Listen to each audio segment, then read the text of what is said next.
On est sur une révolution copernicienne dans la mesure où on se dégage de la pensée industrielle pour rentrer dans une pensée servicielle. Donc non, on est vraiment dans une rupture majeure qui nous impose de penser un système économique et des interactions entre les acteurs de ce système radicalement revisité. Le modèle de l'économie de la fonctionnalité aujourd'hui est un modèle d'innovation stratégique, relevant du modèle économique, relevant d'une dynamique territoriale. Il est émergent et il est l'apanage de pionniers. À l'heure où je vous parle, j'ai eu la chance d'accompagner environ une cinquantaine d'entreprises. Alors 50, c'est significatif en termes d'expérience. Ça veut dire que sur base de cet accompagnement et de ce qui s'est joué dans le réel, on a, je dirais, la possibilité d'analyser des choses et d'identifier des trajectoires de développement qui sont extrêmement intéressantes. 50 entreprises, c'est une gouttelette à l'échelle des enjeux auxquels nous sommes confrontés. Néanmoins, ça a le mérite d'exister, mais surtout, pour moi, ce qui est fondamentalement important, c'est que les 50 dirigeants d'entreprises qui ont osé s'engager dans cette dynamique nous disent, et ça de manière unanime, vous avez transformé ma vision du monde des affaires, et vous m'avez donné un mode de pensée qui me semble être beaucoup plus en phase avec les exigences de développement de mon entreprise dans un environnement complexe, incertain, difficile, tendu. Donc ça veut dire que si l'expérience est limitée en termes de nombre, elle semble être extrêmement pertinente en termes de qualité perçue.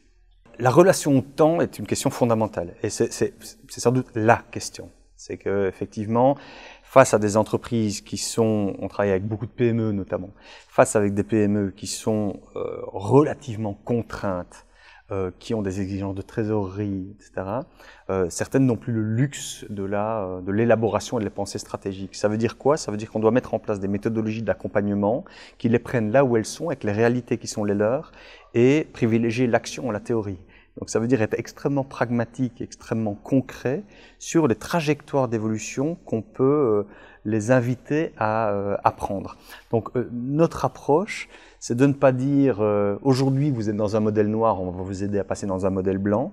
C'est plutôt de leur dire voilà, aujourd'hui vous êtes engagé dans une dynamique de performance industrielle. Il y a une autre dynamique de performance qui existe, qui est la performance servicielle. On va vous en expliquer les tenants et aboutissants et on va vous expliquer en quoi elle peut faire sens pour votre business, pour votre métier, pour votre activité. Et chemin faisant, l'entreprise va évoluer. Mais donc, ça veut dire qu'on ne va pas avoir un effet de rupture où un beau matin, le dirigeant se lève en disant « ça y est, j'y suis ». On va plutôt être dans un processus de transmutation où voilà, la chenille devient papillon, mais doucement. Et donc ça nous permet d'avoir un rapport au temps, mais surtout un rapport à la réalité vécue par le dirigeant qui est réaliste. L'économie de la fonctionnalité à travers la dynamique de coopération qu'elle cherche à promouvoir est de nature effectivement à créer une véritable inflexion dans les dynamiques territoriales. Et j'ai envie de dire que l'économie de la fonctionnalité, c'est un modèle contracyclique.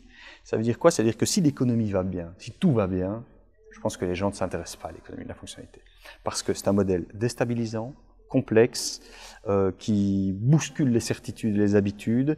Et comme l'être humain est ainsi fait qu'il aime le confort et la réassurance de l'habitude, il ne bouge les lignes que s'il est contraint de les bouger. Donc, quand vous dites, est-ce que c'est un modèle qui est pertinent pour des territoires en difficulté? Est-ce que c'est un modèle qui est pertinent pour des entreprises en difficulté?